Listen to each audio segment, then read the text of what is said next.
Glory to Jesus Christ. Glory to him forever. So I don't know if you all realize it, but you've survived.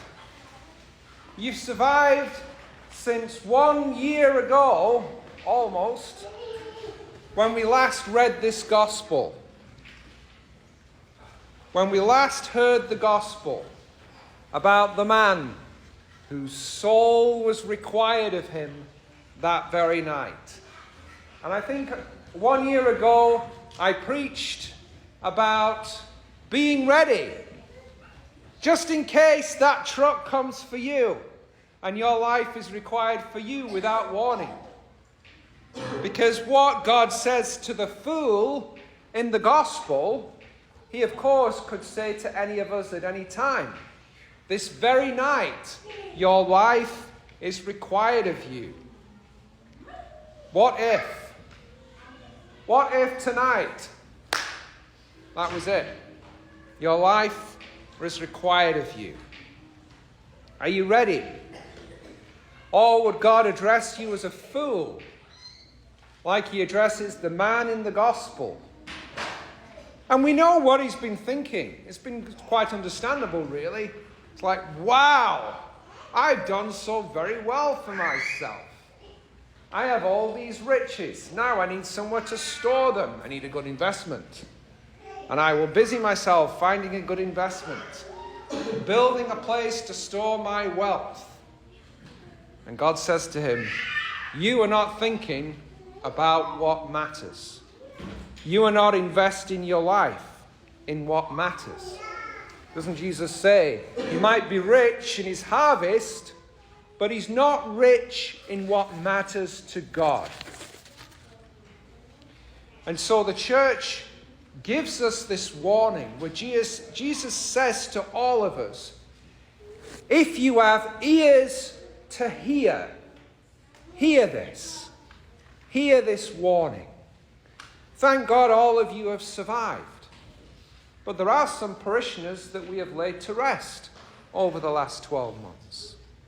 Now, thanks be to God, I believe that all of them were very well prepared.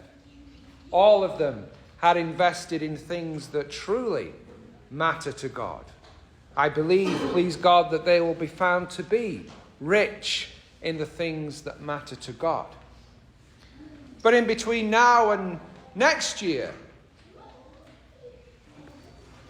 our lives could be demanded of any one of us. Please God that they're not untimely. Please God that we're ready if it does happen. But God says, hear this.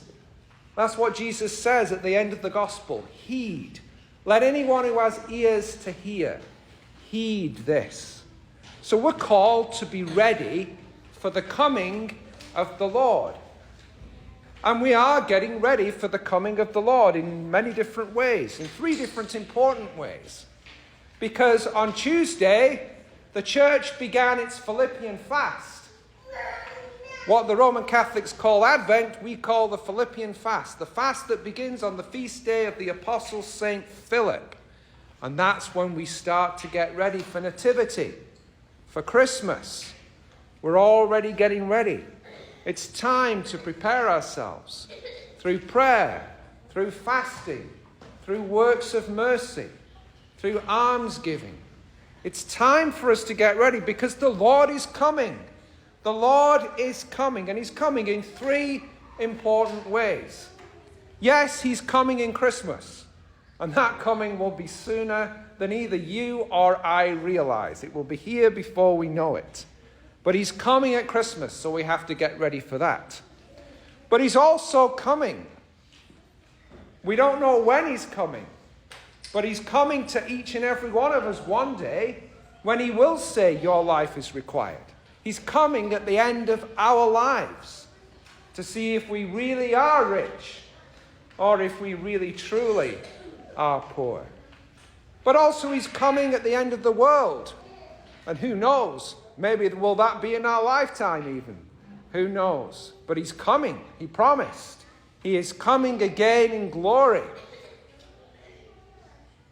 So, for his 3 comings, nativity, at the end of our life, and at the end of the world, we have to get ready. We have to be ready. We have to be rich in what matters to God.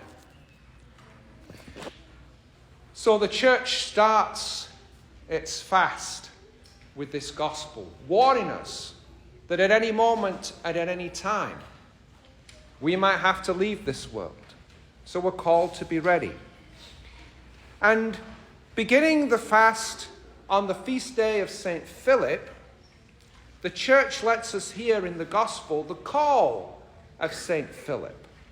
And the call of St. Philip, in the gospel, reaches out to Nathanael and says, "We found the Messiah. We found the one. Come and see. Come and see." And that whole exchange where Jesus speaks to Nathanael and reads his heart and leaves him almost overcome, almost unable to speak. And he says to him, "You will see heavens open and the angels of God ascending and descending on the Son of Man." That's another promise the church gives to all of us at the start of this fast, that we too will see the angels ascending and descending.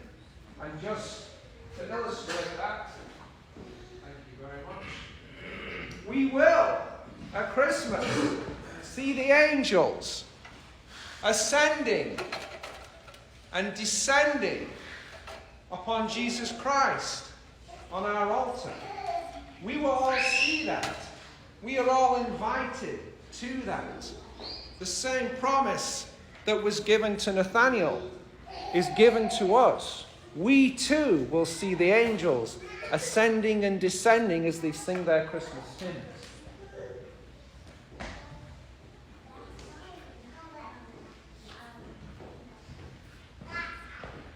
Indeed, on Tuesday, the church puts before us the feast of the entrance into the temple of the Theotokos, the Mother of God.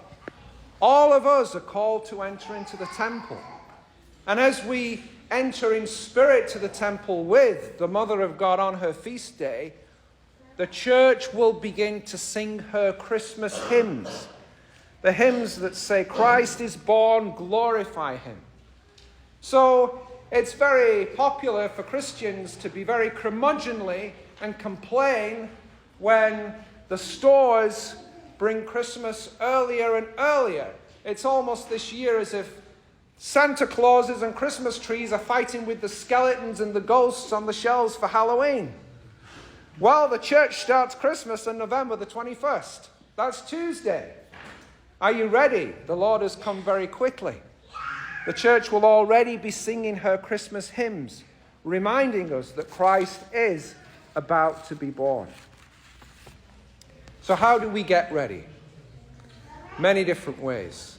But St. Paul, in his letter to the Ephesians that we heard just now, gives us just a few important ways. He says, "Live in a manner worthy of the call you have received, with all humility and gentleness, with patience, bearing with one another through love, striving to preserve the unity of the Spirit through the bond of peace." Those are 6 important ways that we can get ready. Humility, patience, gentleness, bearing with one another through love, preserving the unity of the Spirit in the bond of peace. Wonderful things. And yet, like any riches, whether earthly riches or heavenly riches, they're gathered slowly but surely. It's not often that someone gets rich because they find a casket of gold buried on the property. I mean, God bless those people that does happen to. It must be fantastic. But most riches come slowly but surely. A very simple financial tip. If you put money aside and save money, you will have savings.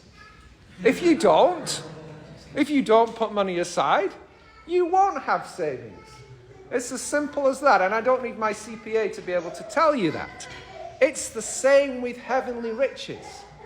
If you, little by little, earn and save heavenly riches to your bank account up there, you will have riches. Do you have humility and gentleness and patience and love and unity and peace? I'm sure you do. But you could always have a little bit more, right? A little bit more. That's how we save. You know, we will quickly forget those moments when we bit our tongue and didn't say something that we could have said. I don't think we realize how much that's worth. That the devil's tempting you to say something that he knows is going to really hurt somebody else. That maybe you didn't intend a great hurt to someone, you were just blowing off steam. Or the devil's planning to really hurt someone through your careless words. And you don't say it. You bite your lip and you don't say it. That might be priceless.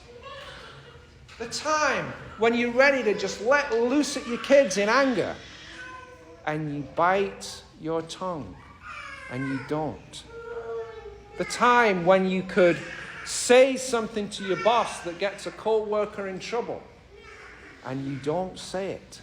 We don't know. We won't know until we get an audit of our heavenly accounts just how valuable those little moments can be. There's all kinds of little ways that we can foster unity and peace and love with humility and gentleness and patience. We'll have forgotten about them by the next morning, probably. But he won't. He won't. He is faithful at keeping your accounts. So let us remember that preparation is little things. It's usually just one more little thing that I'm going to do or I'm not going to do. And that I can be rich and save up in things that are rich towards God. So this week, save up a little. Come to the feast day on Tuesday, 7 o'clock, the entrance of the Theotokos into the temple. Come on Thursday at 9 o'clock for our liturgy. Come and be blessed. Come and invest a little bit more. I've recommended recently this book by Father Thomas Hopko, blessed memory, The Winter Pascha. This book has meditations for the fast that we're already in. And if you prefer something audible or electronic, on YouTube, St. Anthony's Orthodox Church has meditations on this book for all the 40 days of this fast that we're in.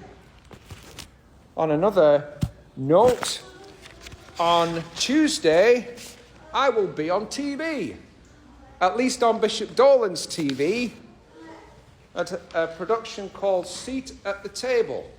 So pray for me. Invest a little bit in me and pray that I will say the right words and that this broadcast will reach whoever it's meant to reach. It will be at 4 o'clock, live streamed on Tuesday, but will also be broadcast on AZTV on Sunday the 26th of November after the Mass from the Cathedral. So please tune in.